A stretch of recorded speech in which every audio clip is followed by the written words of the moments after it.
Well, hello, my friends. Welcome to our call-in program. It must be Thursday night, and it must be 7 o'clock here local, which makes it 8 o'clock and whatever the heck it is on the other side of the world here.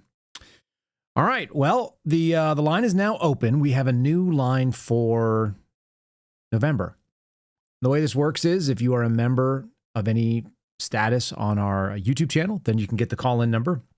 If you are a member over on Locals, as you guys see below, let's see, right there, then you can also dial in, and that'd be fine. And if you guys are a subscriber over on X, I've got to go post the X stuff. Sorry about that. I tend to forget sometimes. X is an interesting little animal. So if you're listening over on X and you want to dial in, stand by. I'll get you guys the number too. And that is the way that it works here. You guys will be able to come on in and participate in the program. It's whatever you guys want to talk about. That's really what we do here. There's no set agenda. You can talk about anything you like. We could talk about Steve Baker if you guys are so into it. I'm seeing some of the early chat on there. We punch this over here. Studio number is available. Starts 726. Somebody tried to call in before we even got started. So there's that. Interesting week. Interesting week seeing that that Patel's girlfriend is dropping a lawsuit. It sounds like maybe on Elijah Schaffer as well. So I don't know if you guys saw that one, but I saw a reference to it in the Salt Lake City or the Salt Lake Tribune. That's kind of strange. Went after a guy named Sam Parker, who is also not particularly thrilled about it. And they alleged $5 million. He wrote his thread back in February. So that's kind of interesting. So we'll see what you guys want to talk about. Caller number one, you're on the line. Thanks so much for calling in. Tell me who you are and where you are, if you would. Hey, Carl, Cowboys, Esson, Cincinnati, Ohio. Give me 1 second, brother. It looks like our audio is not working just yet, so it will in one moment. Stand by. We're going to get it done right, and we're going to reconnect. Let me see if I can get it to sound correct. It's real goofy how it does. Okay, can you hear me better now? 1, 2. Can you hear me? Yeah. There we go. Now you sound normal. I didn't hear anything you said earlier, so try it again. One more time. All right, so Ag Cowboys, Esson's my name. I'm calling from Cincinnati, Ohio. Perfect. And yes, a new member. Yep. How you doing there? What do you got going on? Good. Been missing the chats a lot lately, and had some family issues and some work stuff come up. But one thing in particular, or two things I want to ask you about. So I went to Germany for work and came back. Mm-hmm. And when I came back, passport control red flagged me. Of course, I don't ever take the picture for the TSA line or anything like that. Okay. And so passport control red flagged me, sent me to a room where I don't know what type of agent it was, DHS or FBI or whatever. Mm-hmm. They did a 3-hour interview with me. Whoa. Yeah, I'm kidding. Do you want to tell me what the topic was, or do you want to keep that, whatever you're comfortable with? But do you want to talk about what it was about? First off, it was about immigration and if I'm sponsoring anyone. I'm like, no, I'm not sponsoring anyone. Okay. If I brought anyone over and all that stuff, I'm like, no, I've reported people to ICE before, but I haven't brought anyone. Okay. But then they just went through my so I had taken 2 phones just in case my current phone gives me trouble in Germany. Yep. So I can get a new SIM card. So they said, okay, your phones and your laptops are electronic suitcases, and we can search these. Yep. I've seen that done. So so you basically have no expectation of privacy when you cross over from one country when you enter that national border. So that happens. That's interesting though. 3 hours. And it is, but unfortunately for me, after they searched my first phone, they didn't bother with the other 3. Okay. Not the 3 phones, 1 phone and 2 laptops. Yep. But I don't know, what is that agency that does this search? Is it DHS or is it FBI or? Were they wearing blue uniforms? No. Usually it's U.S. plainclothes. So CBP is the organization, the Customs and Border Protection is who has authority to do that stuff. But if it was plain clothes, it could have been HSI, so that's Homeland Security Investigations. Could have been FBI. I've been in that scenario before where we had people that we were watching that were traveling in and out nationally, internationally. So it could. I mean, it really depends. If somebody had a case on you for one of those reasons, they can dump your phone and ask you questions and do stuff like that. But you didn't have any instinct for. They were asking you stuff about immigration, though. It sounds like, which is pretty weird. Which is nuts, yeah. Because I'm like, yeah, I am totally pro. What's happening in this administration? Get them all kicked out. You said deport everybody. Yes. Why did they keep you for 3 hours? What on earth were they doing other than they were just going through your phone? And they had you sit around for most of it. They did, and I had a flight to Cincinnati where I was coming over for 24 hours flying because I missed my other flights and all that stuff. Mm-hmm. And the flight to Cincinnati, I missed that one. But fortunately, the next one was delayed for like an hour and a half, and I finally got to that one. But it's all waiting games where they pass you from one agent to another. I mean, that's wild, especially if they get the wrong person sometimes, I guess. It's a possibility, but shoot. Who knows? Yeah, or they knew you listened to me and they wanted to mess with you. I can't rule out anything. I don't know what these people do sometimes. That's crazy. I know, no kidding. And, what do they say when they let you go? What was the conversation like? At the end, he was appreciative. He was asking about what kind of podcast I listened to. I told him about the Carl Terrapin show. Oh man! I'm like, dude, you have to watch this show. But yeah, I'm like, the Suspendables. You're not familiar with the Suspendables? Come on. Oh, that's so funny. What a wacky experience. Yeah. No kidding. Well, I'm glad you shared it with us because that's strange. Now, if anybody else gets it, you have to call and tell me about it. But man, that seems like a real waste of your time and our resources as a country, doesn't it? Yeah, and it's happened to me before where when the first travel ban happened under the first Trump administration, I got married to my wife and I had to go to Iran to stay with her because our marriage was breaking up basically, and I stayed there for a year. I see. So they could have a flag on you from something from that, just an old flag. Yeah. How it might be. No, that makes more sense than podcasts. But wow, what a pain in the ass.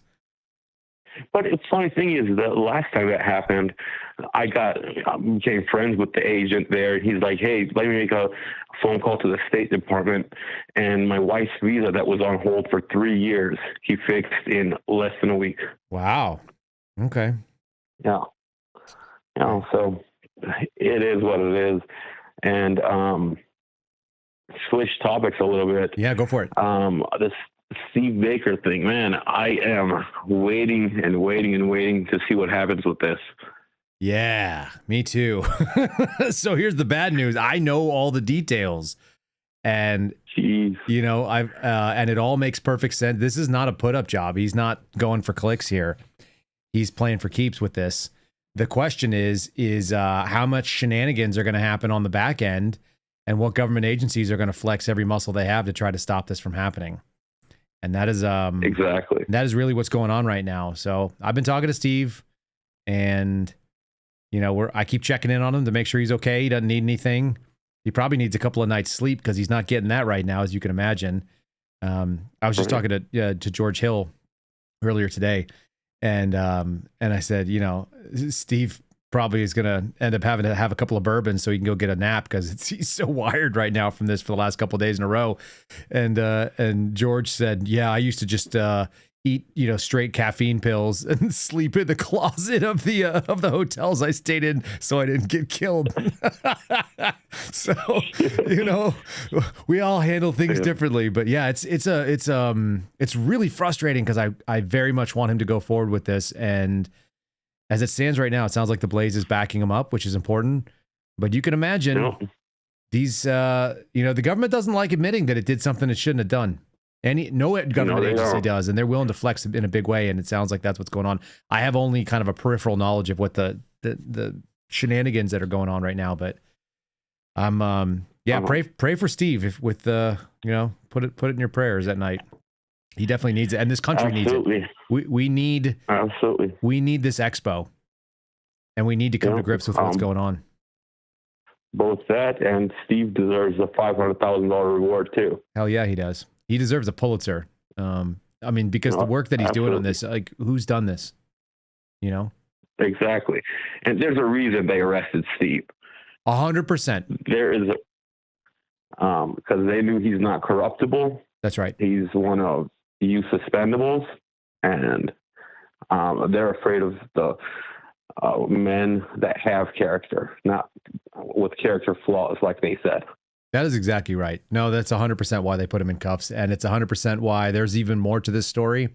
That is not, again, it's not my story to talk, but I know enough on the back end to know that the squeeze has been happening, and it's not new. It's been going on for a while. They've been trying to squeeze Steve, and it dates back, to his arrest, but it didn't just stop when they let him out and he was pardoned for whatever it's worth. And this administration has been just as bad, if not worse, than the previous. So it's part of the reason why I'm so negative on the thing. Like, I don't think it comes to Trump per se. Right. Because I don't think Trump has visibility of this stuff. But it doesn't mean that he's excused, like he should. He should be having people in his circle that can answer questions and don't hide stuff from him like this. This should go straight to him. And this may end up going straight to him. That may be the only way that it gets done right. And I'm not above. I hope so. I'm not above calling people that I know to try to help that along if that needs to be done. So. No kidding. I hope that Andrew Bailey thing happens as soon as possible. It'd be good because we've had enough of cash. The Aziz Ansari of the FBI needs to go away. The Tom Haverford. Yeah, Sam Haverford, exactly. Treat yourself. And that was an excellent. Yeah.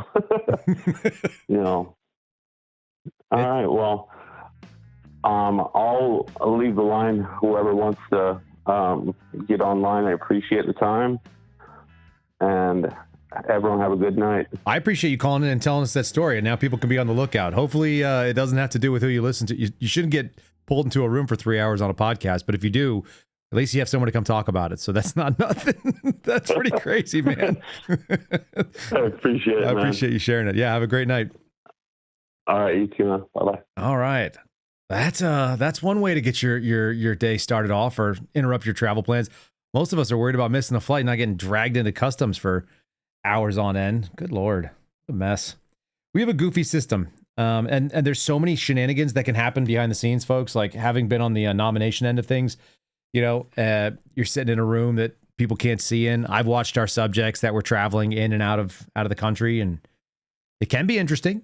It's fun to see them, but it's it's got to be an inconvenience too. At some point, they probably catch on to it. Caller number 2, you're on live, so tell me who you are and where you are. Well, hello, my friend. Oh, we know this voice here, Mr. Chaos. How are you doing tonight, sir? Doing well. DFW, locals, Rumble, YouTube. Yeah, for the benefit of people who have not been listening forever and don't recognize the voice, there you have it. What's new with you tonight? Well, we are cooked.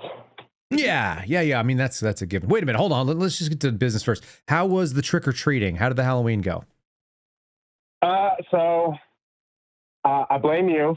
Good. I had to lift a pirate hat off of a zombie mask 17 million times and dive in very awkward ways to try and keep this super excited 9-year-old from just taking a straight dive because he wasn't paying attention. That checks. And also couldn't see.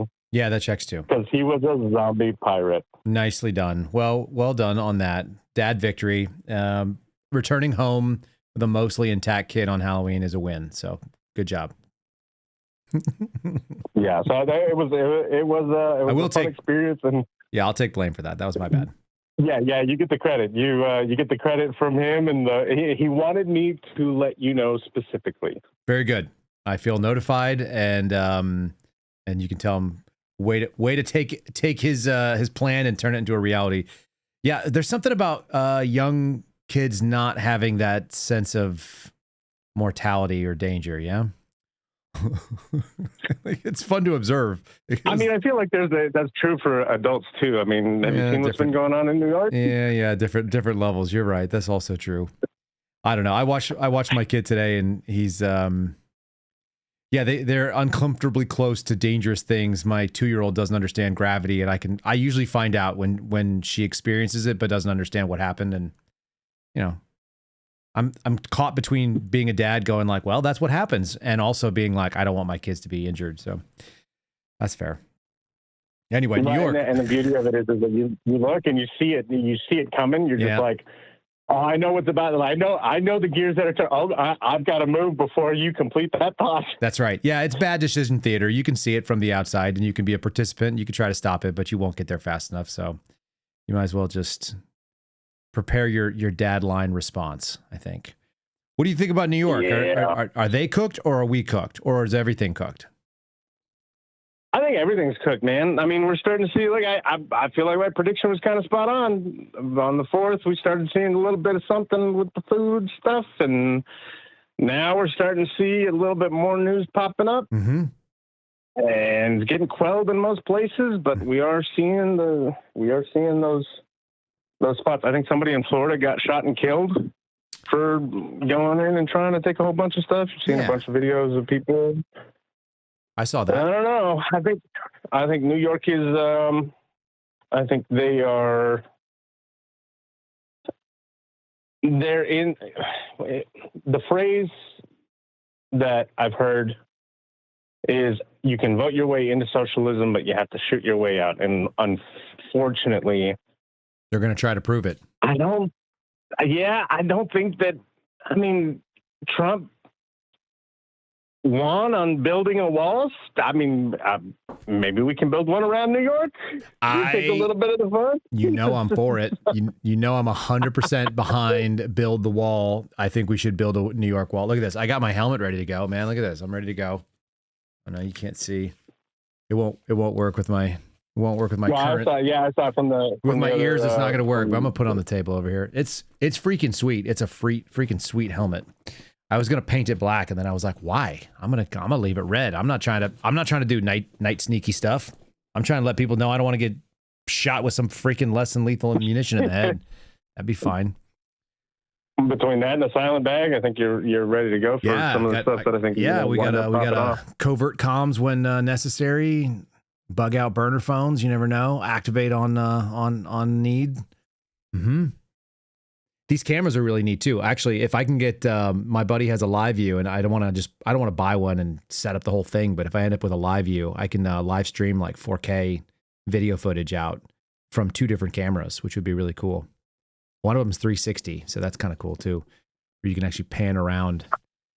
The camera puts out like a camera on the front and the back, and it stitches it together in 2 different 4K feeds. So that's pretty neat.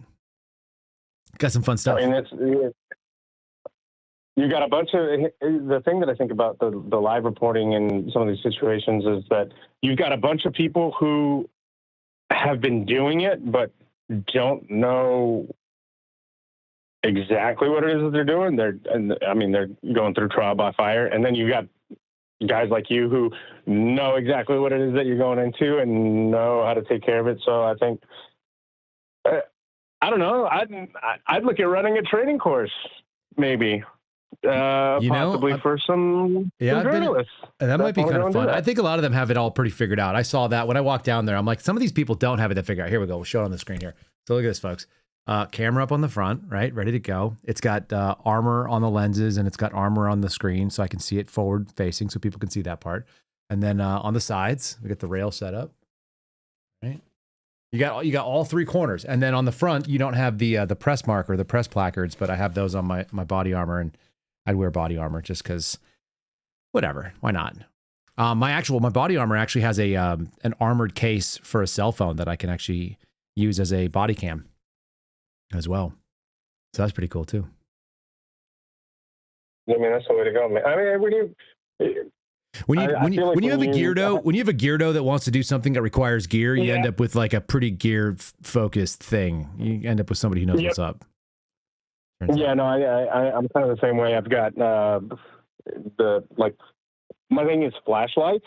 Yes. And pocket knives. Mm-hmm. And because of the industry that I'm in, I have to take photos with flashlights in the photo. Mm-hmm. And what I found a lot of times is that you get the flicker from the flashlight because of the frequency that it's running at. All right, sure. And so I went through and tested tons of flashlights to try and find one that wouldn't start to flicker, that wouldn't get the flicker in the camera, Mm-hmm. that I would actually be able to get the shot. So I have probably upwards of 20, 30 different flashlights. There's a flashlight called, there's a company called Wuben, WUBEN. Okay. Holy crap. They nail it. They nailed it. Interesting. I only have one. I have their E7. It's an everyday carry. Mm-hmm. One of the brightest flashlights that I have. It's no bigger than a AA battery. It's got a quick super bright mode. It's got 3 different levels. It's got a magnetic bottom, so that way you can actually stick it to the car if you're doing any kind of work. Oh, or I like that. Yeah, that's cool. Oh, it's absolutely fantastic, and there's no flicker in the camera, which is the win. But they have like 10,000, 15,000 lumen flashlights, like handheld spotlights and stuff. Pocket, they're not like they're smaller than your phone. Wow. Well, Yeah, I don't wild stuff. I'm a flashlight fan. I also like night vision though, and thermal. So white light goes so far, and then sometimes there's then there's the other thing we do. Yeah, move around and do creepy stuff in the dark. Yeah, no, I'm with you. So I had a list here. Oh, fire away. You better petition your chatters to give you a couple more minutes here. Let's guys. Hopefully give me a couple more minutes. Yeah. I hope that I can, all right, people. If you want Chaos's list, you're gonna have to add some time to him. So anyway, all right, go ahead and fire away with what you got now. So there's something on here, and I have absolutely no idea what it means. It says Whores, Desperate Housewives, and Desperate House Plans. What the fuck I was trying to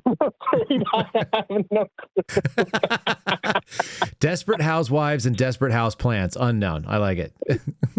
Yeah. I did want to talk a little bit about leadership. Okay. And something you touched on earlier in the week. Something that I realized from some of the leaders that I looked up to early on was that you give all of the credit to your underlings and take all of the blame whenever anything happens. Yes, that's standard. That's the right move, obviously.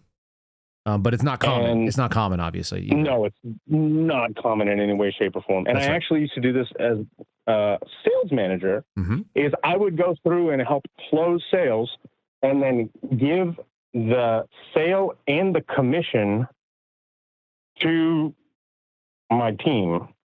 Yeah. Now, if I sold it completely and totally from start to finish, I would take the commission. Right. But everybody else, I would. Keep going. Keep going. Earlier today, you mentioned women in voting. Yes, I did. The way that it was a conversation that I had early on in my relationship when me and Little Chaos's mother were still together. Mm-hmm. She wanted to go get a job, and I let her know, okay, you can do that so long as whatever job that you get has the funds to pay for the nanny and above taxes and then above that. Mm-hmm. And then I got but why? I should be able to have my own money. And I'm saying, yes, that's fine, but I'm not going to subsidize you to go work. Mm-hmm. Yeah, no, a lot of times it's not even, sense. a lot of times it's close to break even, especially when you figure the tax bracket changes that people end up in. Uh-huh. Yeah, it was a whole long thing. I think a lot of people don't realize, and there are obviously examples of people who do understand this, but there's a big chunk of of folks who don't understand that the incremental gain they have is certainly not worth the hourly input that it takes. And so I don't think a lot of people have done the math on this. And then what is the cost of raising your child from the age of, let's say, 0 to 2 or 0 to 4 before they end up in a preschool and putting them in that kind of thing? I mean, for my wife and I, it was never even a negotiation. That's what she wanted to do. So it's like, well, I've got to figure out how to make sure this works. That's all. But also the math doesn't really work all that well, it turns out. You end up paying out enough in childcare. When people started telling me what they paid in childcare to be able to do the jobs they did, when women I worked with told me, it's like, what are you talking about? What are you doing here? Why are you here? Get out of here. Like, what do you get out of here? That's crazy. You don't even understand how numbers work. That was basically the conversation that I had to have. It was, look, I bring in a certain amount of money. Yeah. And if you're going to go and bring in extra money on top of that, then you have to clear this burden and clear that burden and then clear this other burden. And then it makes sense for you to do that. Otherwise, just spend time with your kids. Yeah, but and on top of it, also divide, once you take the actual cost of going to work there by having a parent out. And by the way, there's additional costs too, which is brought up actually in Elizabeth Warren's book. And one of the additional costs are, what about meals and meal prep and having to go out and buy pre-prepared meals? What's the nutritional deficit that you incur, or the cost of having to actually buy pre-prepared or, go out to restaurants? And, your time costs a certain amount of money. And so all of these things end up they really weigh on you to the point where when you start looking at all of the additional sort of fringe costs, it's high. And some of it is just poor nutrition. Like my wife and I were talking about this. She was like, I want to be able to feed my family the food that I think is good for them. And so that's what she does, and that's a big component of her value system. It's like, cool. Like, well, that's your job. And so my job is to make sure that you're able to do that. And we all benefit. I benefit by eating healthier foods. My kids get better foods and higher nutrition and so on. And we're intentional about this thing as opposed to the alternative. So yeah, I don't know that everyone sits there and discusses it. It's not just a dollar amount that comes into your house. If you're punching money out to go to work, your net is much smaller than most people think it is, I think. Yeah, well, I was fortunate enough to find after she had a network of people that were able to do it for a decent cost while we were together, and after we split, I was fortunate enough to find the absolute most godsend of a nanny that I could possibly ever have asked for his age range. I mean, she was up on the nutrition stuff. She was putting together puzzles and artworks. And I mean, it was a legitimate, she did a hell of a job for the amount of money that I was spending. And that brings me to kind of my final question. What do you think is the biggest difference for you between your pre-partisan ideas and your post-partisan ideas? I'm not sure that I was ever really that much of a partisan guy. I just think that I've given up on the idea that there's a party that represents me or ever would. I guess it's hope. That might be the answer. The answer would be that I would hope that I would find that there's a candidate from a specific party that would represent me. And the odds of that are basically that that's not going to happen. Because if you go out there and try to appeal to a broader person, this is why I don't actually fault the politicians for not representing me. I recognize that I'm actually a pretty fringe group.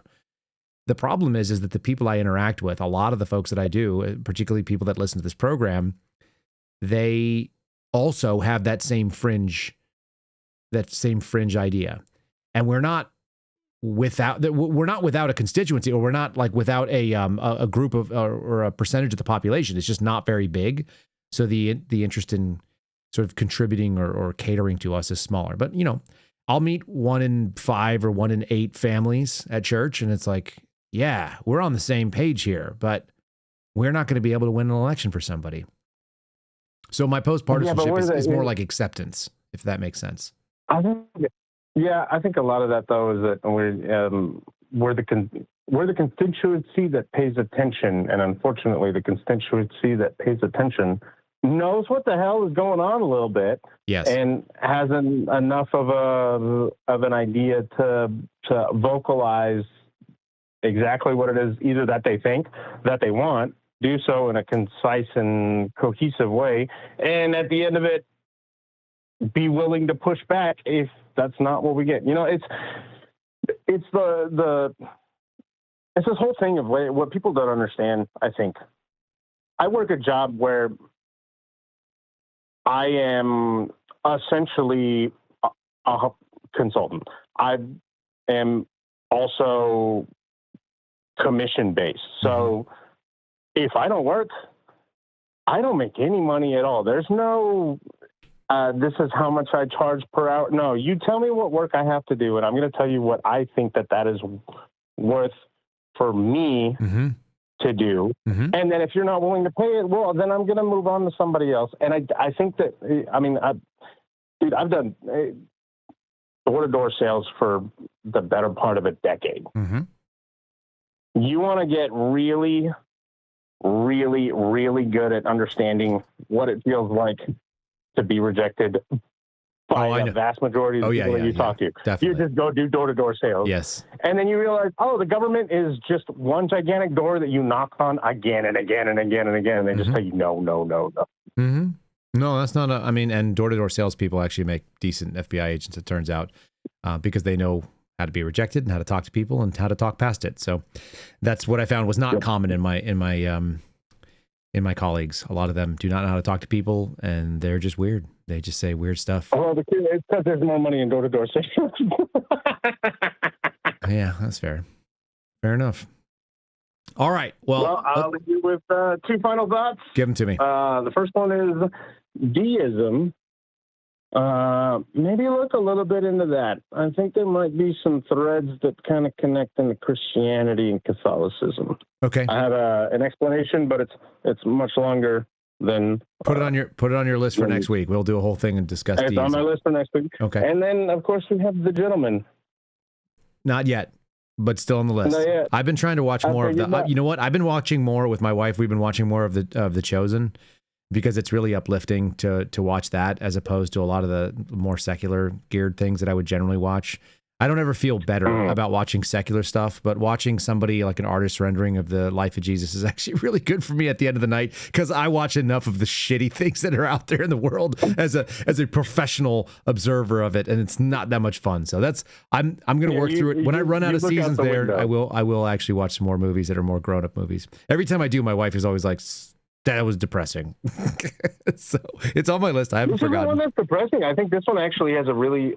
I think The Gentleman has a message of like just straight up what it means to be a man, and what it means to care for the people around you, and what it means to sacrifice and do the thing. Like, I think there is an underlying, like, deeper, like this is what reality actually is, and what it means to do things for. That's fair. Well, here's the thing. You sold me on watching it. I will watch it. I like the people in it. It just hasn't made it there. So you keep asking me, and I'll keep watching it.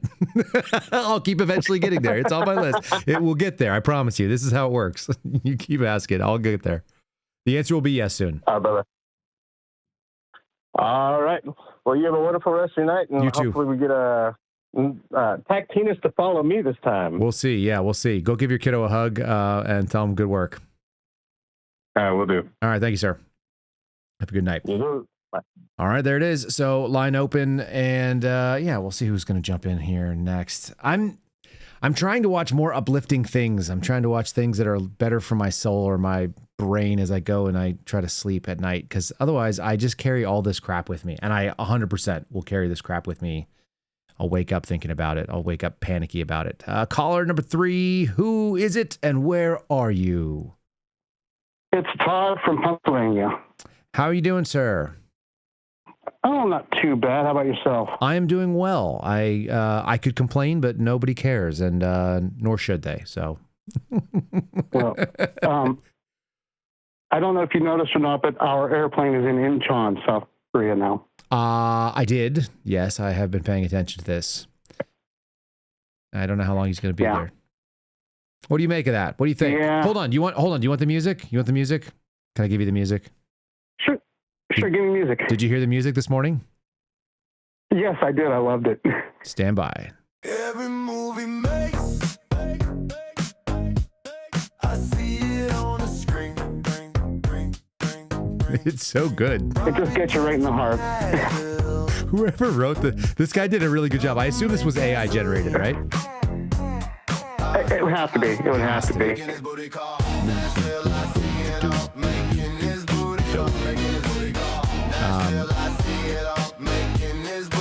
Got some really fun little details in it too. It does. It does, yes. Not a petty crime. It's that from you and me. Cash Patel is flying high on our economy.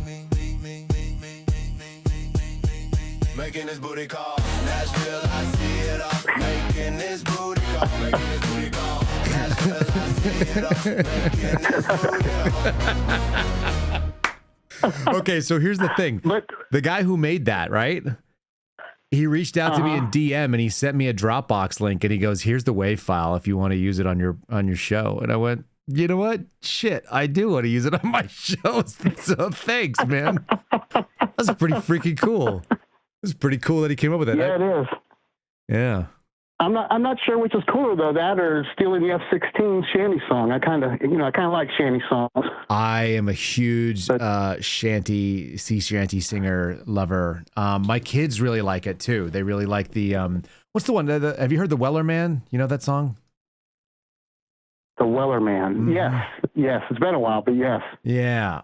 My kiddos were really into that song, and yeah, whatever. There's a techno remix of it too, and it's super upbeat. And whenever we drive, they want me to hit it on repeat over and over again because sea shanties, they make me feel like I should be pulling rope. Is that does that make sense? Exactly. Yeah. Or singing it while you're out in your kayak. Yeah, it's keeping time to my paddling or some other sort of repetitive work. Yes. Yeah. Exactly. It's the it's the white seafaring man's version of the what do they call those? Like the Negro spiritual kind of songs from the fields. Oh yeah, the it's got the same kind of thing. You load 16 tons. What do you get? Another day older and day deeper in debt. Yeah, exactly. But it's it's like the Negro spiritual kind of move where it's keeping time to some sort of repetitive, crappy work that you have to do. But it's like the seafaring version of it. It's an oceanic sort of move. Exactly. Katie got it. Cadence. That's the word I was looking for. Yeah, you're watching the chat too. You see it. That's right. I'm dragging. Yeah, I figured I'd try to multitask this week. Very good. So our plane is where it ought not to be. We got cool songs to be able to commemorate it. What else you got? What else are you thinking about? Or do you have additional thoughts on that? By the way, I got a phone call from a major mainstream journalist again today asking about that, wanting more information, which is interesting. That story's not going away, I don't think.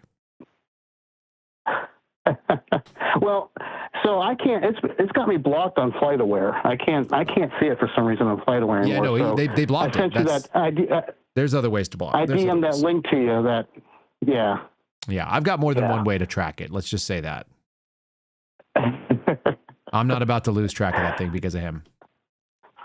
Well, now I wake up every morning. That's the first thing I check. I love it. I may or may not have something that's hitting me with automated alerts. I may have set up an alert system. So. Oh, there you go. It needed to be done. Well, so what I actually called about was, did you see the Supreme Court's getting ready to hear whether they're going to revisit the gay marriage again? I don't know. I don't follow enough SCOTUS stuff on the sort of this is the way they're leaning kind of thing. But yeah, so tomorrow morning, I guess they're going to have a hearing on whether there's enough to go forward with revisiting that gay marriage law that was back in 2015, whatever. Yeah, Oberfeld. Yeah. But what got me thinking about, not so much what they're doing, is why the federal government's involved in marriage anyway. That is exactly the question. And this is the same question I have about all of it. Honest to God, it's the same. It's always the same. Why is the federal government a party of interest in take your pick? It doesn't really matter what the thing is that we're talking about, right? Why are they involved in healthcare? Why is the president trying to negotiate the price of Ozempic? Like, what the shit are we doing? Yeah.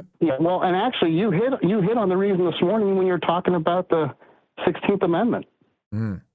That's when in the 16th Amendment. That's when that's when they identified filing as filing married, filing single. No, that's it. That's the only time that it should matter. Otherwise, it should be a state's issue, and it should still be a state's issue. Exactly. So yeah, they're going to talk about whether they're going to bring it to a full hearing, or they're going to have a hearing tomorrow about whether it's enough to go forward. I always like a hearing to find out if we're going to have a bigger hearing. That's my favorite. That's like the most government thing you could have too. Exactly. And I think some people that should feel slighted are the Mormons. I mean, if gay people can be married, why can't a man have 2 wives or 3 wives if he wants to? Right. If we're going to start expanding what is and what is not, like, yeah. Exactly. Not that I'm crazy about it. Again, I think the conservative position is that the federal government should have nothing to do with it at all, and yet for me, I'm thinking marriage should be between a man and a woman, in the eyes of God. Mm-hmm. But either way, I don't think the government should be involved in that. No, it should not. It is, and even the married filing jointly thing is like I heard we were going to get rid of the IRS. When did that happen? Has that happened? Did we get rid of the IRS yet? Is that no? I must have missed the memo. Yeah, I missed the memo. I think we're still going to be filing this coming April, aren't we?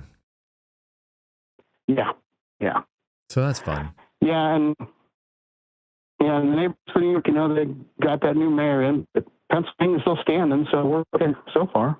I think it's going to be awesome. I think it's going to be a great opportunity to see, one, how much executive power you could wield with those kind of promises. I think people are going to also have the same experience they're going to have the same experience of disappointment that everyone else does when you have some executive come in and claim that they're going to do wild stuff.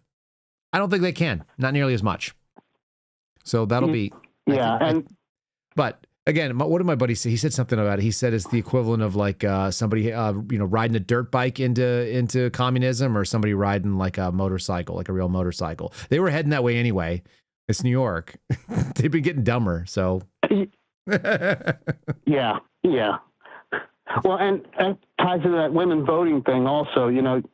Someone said that he scored real well with women from late 18 to 30. Mm-hmm.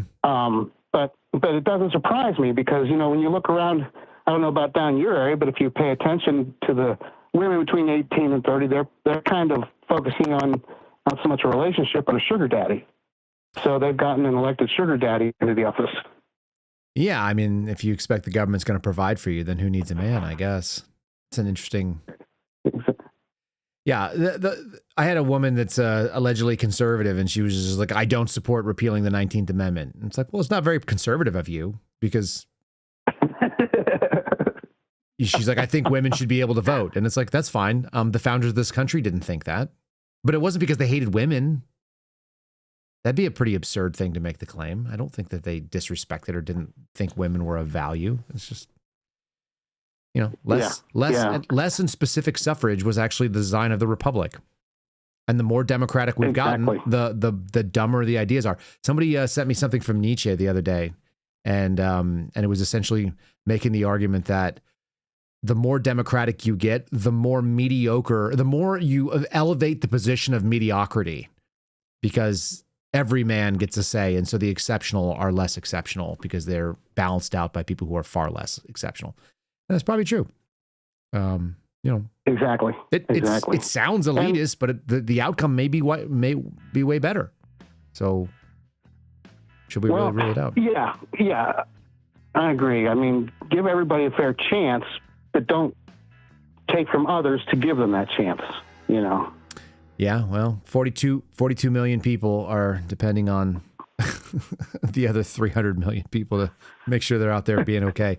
It's a truly unbelievable thing to think that 1 in 8 people is on significant public subsidies. Yeah. It's crazy to me. Yeah. I know my time's up, but it just like in this area, you know, we all look out for each other. You know, if somebody's short of food, you know, everybody pulls together and gets food for them. Sure. You know, it's. Well, consider You know, this piece of it. I guess this is the last thing I'll think of. If 1 in 8 people in this country are already on some sort of public assistance that way, and they've said actually it's as deep as 1 in 2 children and maybe 1 in 3 total households are receiving not just SNAP, but other benefits as well. If that's the case, where 2 people go to work and 1 person is benefiting from those other 2 people, I mean, we're not that far from what New York was claiming they want to get to with an, or you know, socialist type utopia. We're damn close to that already. If 30% or more, yeah. You know what I mean? And so what are we even talking about? I mean, we're talking about degrees of not a good idea.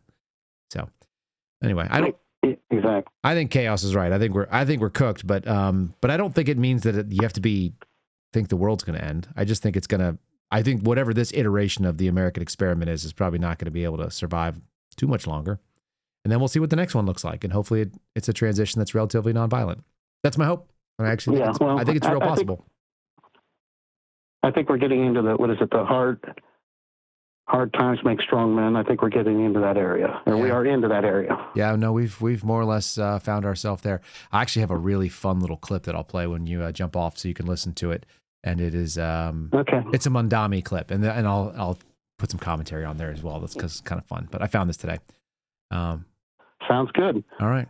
Sounds good. Well, I'm glad I got in before Tack Penis. Yeah, he may not make it in tonight. It sounds like he has something going on. I feel like he sent me a DM or something that said something to that effect. So everybody may get in before him. But I appreciate you calling in tonight. I hope you have a great rest of your night, and I'll play you a fun little short clip that you can laugh about or not laugh about, since they're your neighbors. Okay, thanks. All right, brother. Thanks for calling in. Bye. Yeah, bye. All right, let's jump off here. Okay, so folks, I promised it, so I'm going to try to deliver it. Let me see what I can do here. Let's see what we got. I didn't prep this, so stand by. Assalamu alaikum wa rahmat Allah, all passengers. You are currently on the J train. Inshallah, we'll be at the next stop in 7 minutes. Alhamdulillah. Have a good day, and remember, Allahu Akbar. Allahu Akbar, Allahu Akbar, Allah. Assalamu alaikum wa rahmat Allah, all passengers. You are currently on the J train. Inshallah, we'll be at the next stop in 7 minutes. Alhamdulillah. Have a good day, and remember, Allahu Akbar. Allahu Akbar, Allahu Akbar, Allah. Okay. So that's kind of jacked up. But here's what I think is the most poignant piece of that.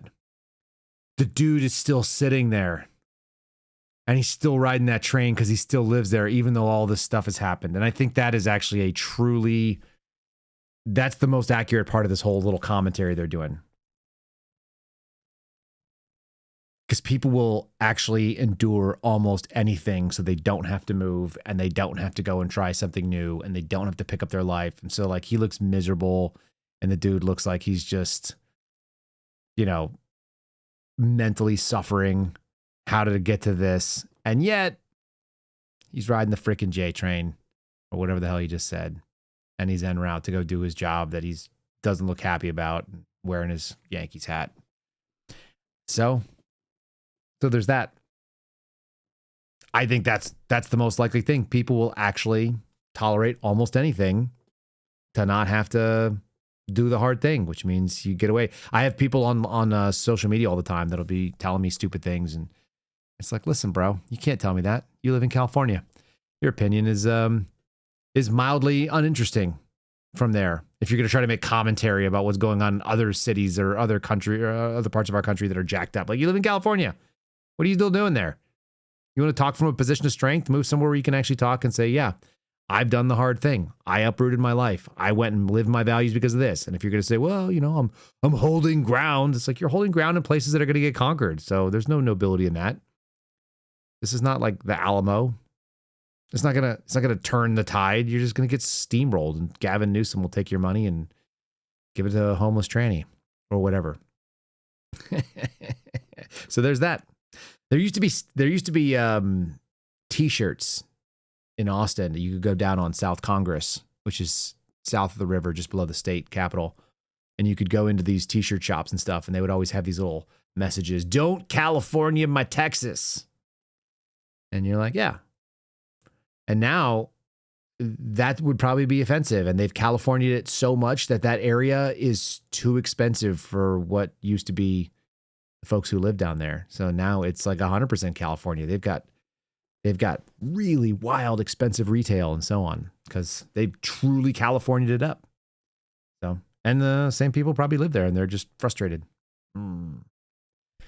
Oh, well, I did see something that I got to share with you guys, and maybe one of you will call in and comment on this. Am I the only one who's seen this? I saw maybe the first time I've ever seen this particular experience. I went to go vote the other day. I pulled in and parked, and the voting location was it's an elementary school. It's on a little loop where you'd pull in and do carpool. It's like a couple of lanes across, and you park in the middle of the loop, and then like the outer loop is the multiple lanes of traffic that it'll take or whatever.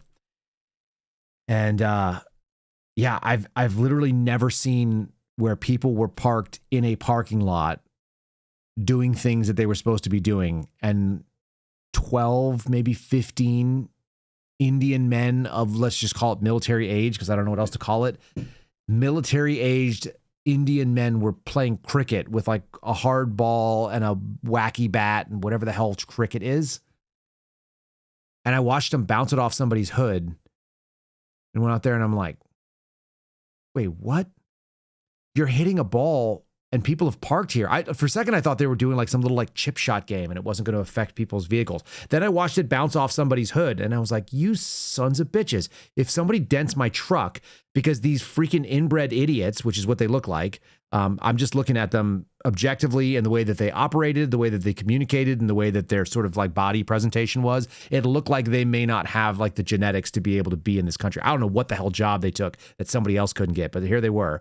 And I'm sitting there watching them going like, you cannot make this up. These dudes are hitting a freaking hard ball with a bat and bouncing it off people's vehicles. Like the cheapest vehicle there was probably $25,000, $30,000. I mean, like, cars are not cheap anymore. There's not a cheap vehicle in the bunch. Imagine pulling up in your freaking Nissan. You jump out there. I don't know. There was a Nissan that got hit. And you're out there trying to vote. And you come out and some freaking third world idiots are smashing a ball around. It's going to bounce off your windshield. Anyway, I've never seen anything like that. So I called the non-emergency number and I told I talked to a lady and it was Brittany. I talked to Brittany at the sheriff's dispatch. She seemed super nice. She understood what the problem was. She was like, what are they doing? And I'm like, yeah, what are they doing? That's the question. So I explained it to her and she was like, all right, we'll send a deputy out there. And I'm like, I want to go back there, but I know I can't carry my gun on the school grounds on the off chance that I would have had to use it, defend myself from like 12 retards with a freaking couple of cricket bats. It seemed like it wouldn't have been a good idea to go down and go like, hey, a-holes, like get the F out of here. It's a freaking school. Like go over to the baseball diamond where you can actually do that and not hit anything. Anyway, it starts making you feel like it's not even being bigoted. You're just doing normal pattern recognition when you're like, you have not assimilated to my culture and you're doing things that are not compatible with our life, period. I had the same experience when I was outside of DC. You'd go in and you'd do a search warrant somewhere and you'd find out that there were 35 or 40 people living in a 3-bedroom American house.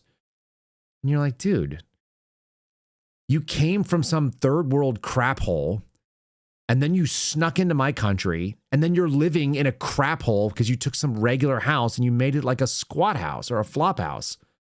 And you're separating out the living room with, you know, a line and some sheets So there's not even any like drywall between you and the family that's in there. And they would just stuff all these people in there.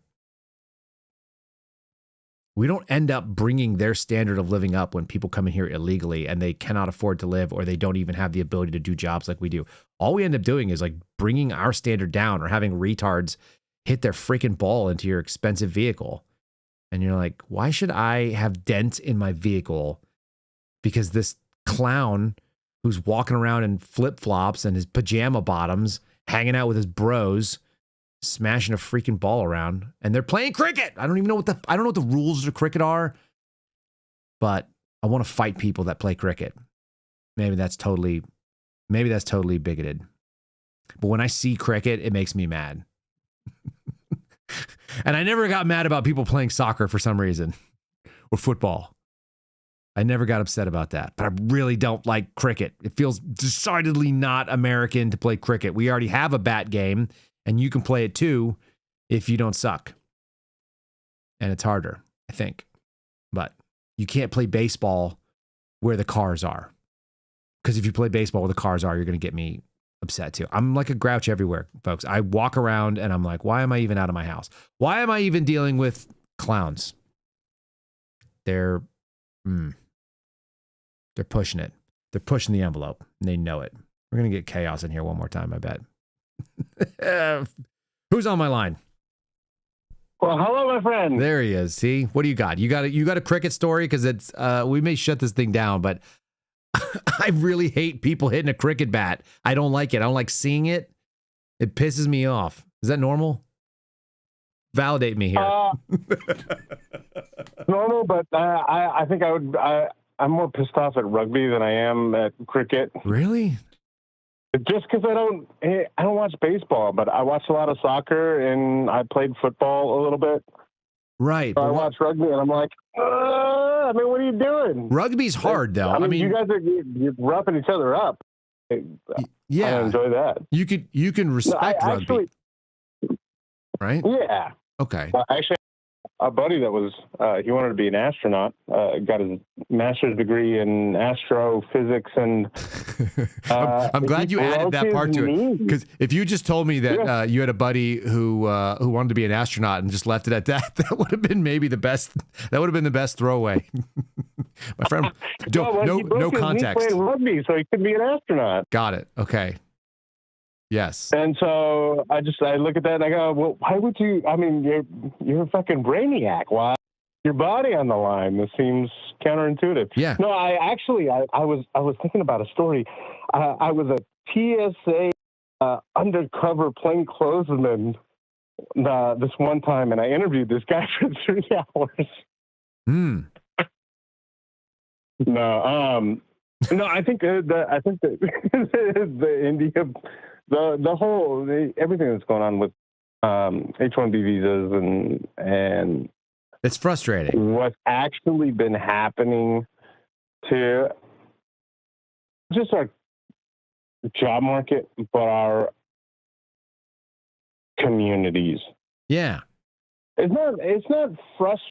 I think the biggest disconnect that I think actually exists is that there's a bunch of people that go, this is weird. And but they don't know to what extent it's actually proliferating. So they don't know that it's not just weird, it's actually mental to everything that we have basically built. Oh, it's clearly detrimental. It's clearly detrimental to have people that have showed up here and they've come in a way that they're not going to assimilate. Because what it does is it drives our standard down. No question about it. No doubt in my mind. And that doesn't mean that everyone does that. It just means that enough people do it from a specific culture. If they come in and especially when they all bunch up in the same area, which is a thing. Look, we used to have people come in and they would all kind of huddle together in urban areas. And so you'd get like a Chinatown and a Little Italy. And you know what I mean? Like you'd get these ethnic enclaves inside of an urban area. To have it in a suburban area is really freaking weird.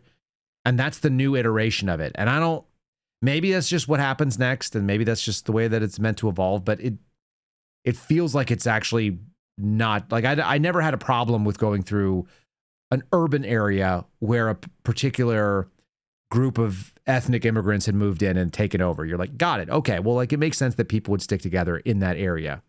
It's very weird to see it happen where it's happening in like a sprawling housing development. And every house is owned by people that are, you know, brand new immigrants and don't speak English as a first language. That's a little weird. Maybe that's an East Coast thing that's coming to Texas, and I don't like it, but not crazy about it. No, I think you're right. But I think in the past, though, there was, and here's a hot take, there was racism. And racism might have done a good job of weeding out You're going to get me canceled for that? people we didn't want. I'm tracking. I hear what you're saying. I hear the words. I mean, there was a filter that we had that we have not collectively as a people said. We said, look, the idea is bad, but the result is good. But we can't. You want to hear something? We can't separate the two. Okay, so here's something. So we get rid of all of it. Okay, check this out. And This is a truly controversial thing. And if you see a Ryan Matta video that goes viral, I was telling him, I was like, there's numbers that would back this up. One of the craziest side results, or maybe I would say fringe results of getting rid of the 19th Amendment is that you would functionally eliminate the black vote in America, which I always hear about as like a collective thing. But it would basically go away as being a metric that anybody pays attention to. Is that not kind of crazy? Well, and here's the thing. And the reason why, just so you know the numbers behind it, something like slightly over a third of adult black males have a felony conviction.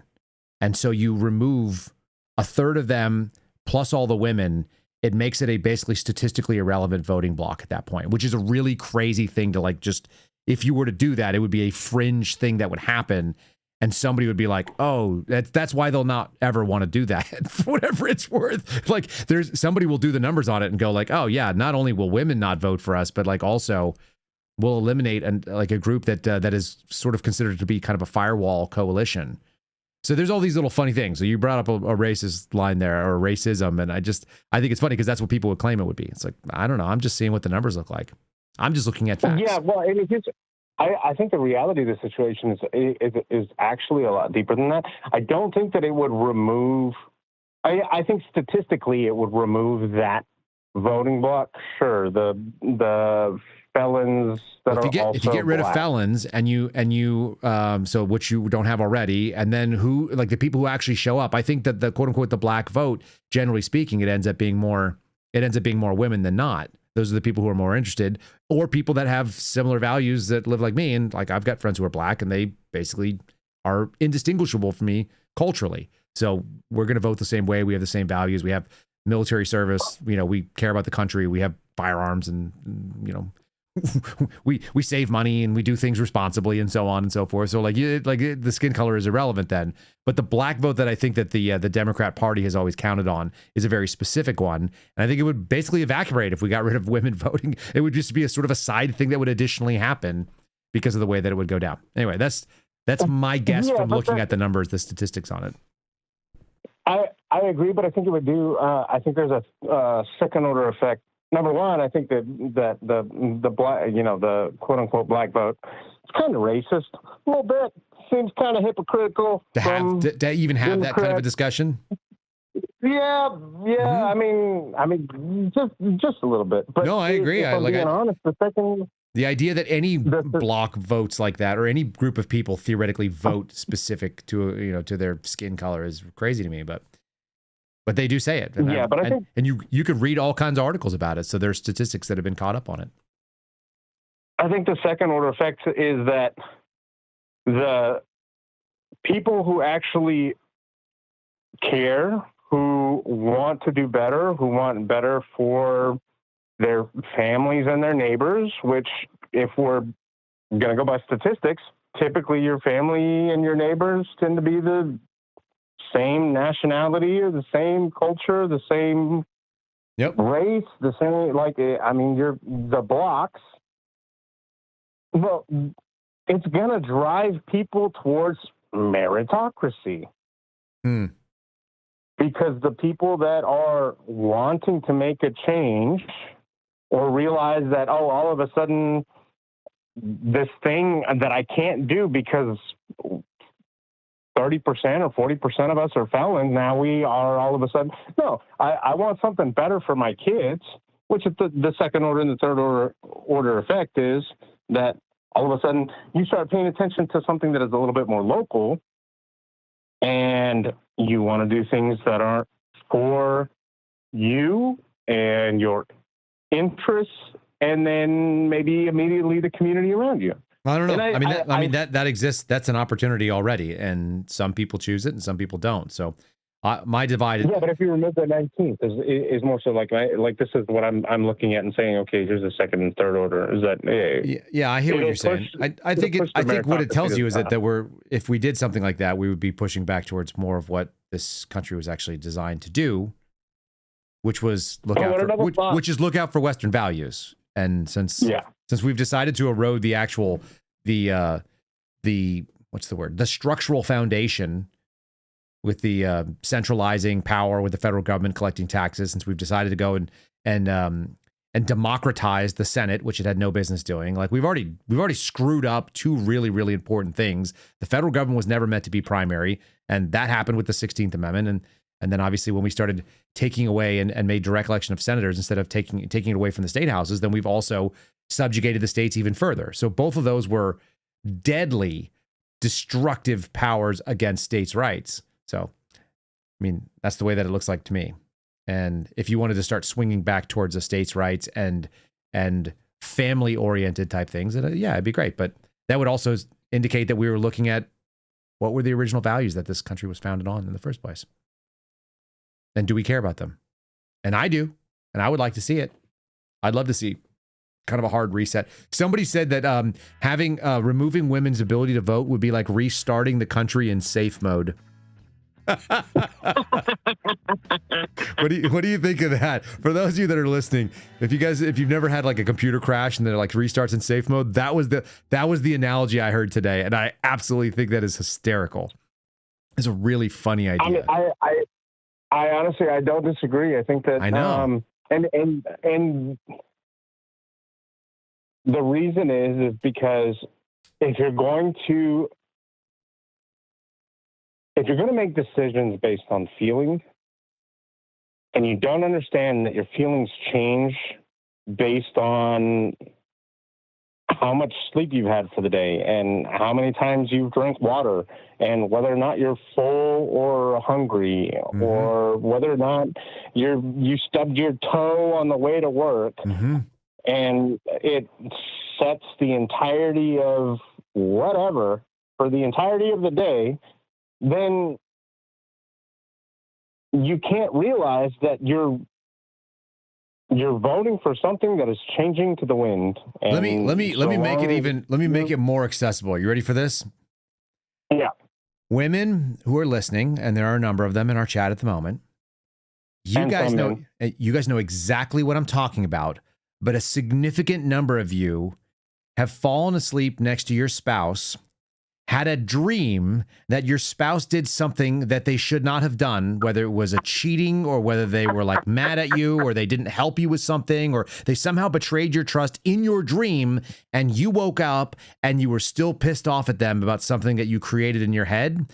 And almost no man I've never heard of a man that had that experience. Not one man I've ever met has ever woken up and been like, man, I had this bad dream about my wife, and then I woke up and I was like, man, screw you. No man has ever done that, but every woman I've ever talked to has done that. That's really funny and unique. And that alone right there might be a reason to restart in safe mode. Let's just see what happens. Let's see if we can get it back on the rails. How about that? I think I don't disagree. I'm just saying. I will say that I may be the one man. Although it wasn't an emotional, it was an actual experience. Having an actual premonition is slightly different. Go ahead. Well, no, I lived an entire separate life. I remember everything of that life, and it all happened through a dream. I remember my elementary school years. I remember my high school years. I remember my meeting my wife. I remember having a daughter. And I mean, I'm talking, I have memories of decades. And when I woke up, I had this feeling that there was a life that was taken. And when I woke up, I wept for this entire life that existed, that I had lived in. But dream space is weird. The mind is weird. Consciousness is weird. Mm-hmm. I mean, I don't know what's happening there, but yeah, I shed tears for this life that I lost, and I went back to the life that I've been living for the last 30-something years, and I'm like, oh, well, this is like, I've experienced this, but I also have this other experience that happened in, to me, what felt like 20 years, but in whatever this is, in my fleshy glove that inhabits my soul. I mean, this is it happened in like less than an hour and a half, I guess. I don't know. That's intense. Yeah, that's some Inception / Lion Lit Witch in the Wardrobe kind of. It was wild when I woke up. That's some Carlos Castaneda stuff. Mm-hmm. That's fair. But did you wake up mad at? I mean, you said you wept for a life you lost, but did you take it out on anybody else? No, I just started sharing the experience with other people. Yeah, that's fair. That's fair. I'm just saying, every lady that's ever, been pissed at their husband, and when you ask what the hell happened, they tell you that something bad happened in a dream and it wasn't real. Like That's why I don't disagree. Yeah, we've all had that moment, and many women know that they've had it too, and that should give them pause. That should give them total pause to say, like, you know what? Yeah. And I'm not saying they shouldn't have input. Like I played on that guy, the little piece today. I think that a household vote would be good. I think that it's not that you shouldn't be represented. I just think we should all be filtered, and logic and reason should prevail. But anyway, I don't think we're going to get there. I think this is a fantasy. Chaos, I think this is a fantasy that I would like to theorize about, and I'm going to just accept that the reality is that we're just going to slowly crash upon the rocks. It's going to be 100% predictable. We are under almost no engine power, but we are straight drifting at a clearly catastrophic smash. And when it happens, it's going to be predictable. So we'll just go, that's okay. It's just happening. Yeah. And there are those of us that are looking far enough ahead to go, hey, maybe we should steer away from the rocks. And then there are some that are kind of in the middle that are going, hey, maybe we should continue to add to this ship. And then there are those that are in the back going, hey, that's some really nice sea foam that the back of the ship is creating, I guess. There's a wave behind us. It's not going to affect us. And they have no idea what the fuck is going on in the front.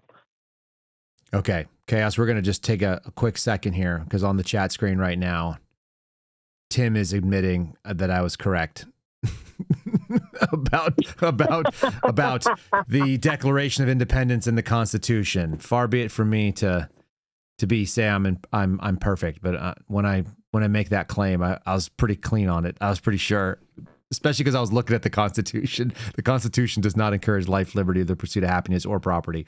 Anyway, kind of funny. Let's shut this down for the night. What say you? You got a final thought? I'll give you a final thought, and then I'm going to play you something that's spirited, a rousing sea shanty, if you will. Oh, I love a good sea shanty. Something about ropes. That's right. I think my final thought is that I have two. Number one, if things offend you, why? Like, you're in control of absolutely nothing except for the things that you do. Mm-hmm. And maybe kind of the things that happen around you to some degree, but really the only thing you have control over are your emotions, your actions, and sometimes your thoughts. Because everybody knows that they've had maybe we turned the wheel a little bit to the left, and tomorrow we just don't make it. Right? That is a thought. It's called an intrusive thought. But Everything else we have control of. So if things offend you, just don't let them. Like you have a choice. That's right. You do have a choice. I used to tell my buddy, nobody can make you mad without your permission. Yeah, exactly. And number 2 is just go do things. Yeah. Right?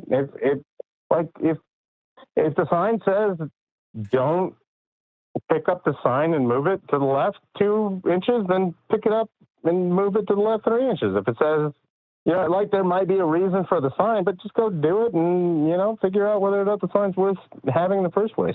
I just put on my helmet. How you like that? That says the government is shut down, and I just don't believe it because I wake up and my water's running and my coffee's brewed. That's right. Yeah. Well, you said go do things. I put on a helmet because I just felt like maybe I should put a helmet on and just see how it felt. It feels good. I'm ready to go do things with a helmet on. So if people want to riot, you shouldn't, but if you do, I'm ready to go do things too. I'll say that. And yeah. All right, brother. We have a wonderful rest of your night, man. Do the same. I got a sea shanty for you. Incoming. Stand by. Yes, sir. Have a nice night. All right. That's it. That's all I got. Enjoy. Folks, this one's good. You've already heard it. How do I start an F-16? The question's real. I stole an F-16. Flip the master, all the lights begin to feel. I stole an F-16. Set the fuel pump, start the number 2. I stole an F-16. Engines whining as the turbines chew. I stole an F-16. Turn the RER power on bright. I stole an F-16. Horizon centered, the line set right. I stole an F-16. Oh, watch the gauges and the needles climb. I stole an F-16. Wait till 20, it will take its time. I stole an F-16. Throttle back down to idle mark. I stole an F-16. Jet breathes deep with a rumbling spark. I stole an F-16. Unlock the gate and push it free. I stole an F-16. The bird comes alive with a roar of glee. I stole an F-16. Roll out the REL power on bright. I stole an F-16. Horizon centered, the line set right. I stole an F-16.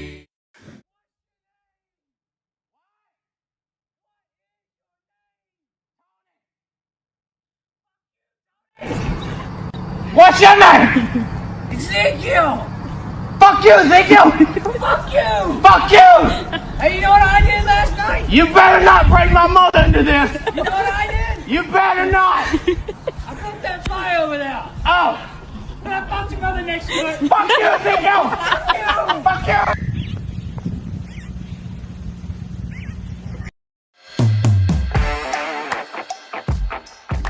Thanks for listening to The Kyle Seraphin Show, streamed live weekdays on rumble.com/Kyle Seraphin. Follow Kyle on Twitter, Truth Social, and Instagram at Kyle Seraphin.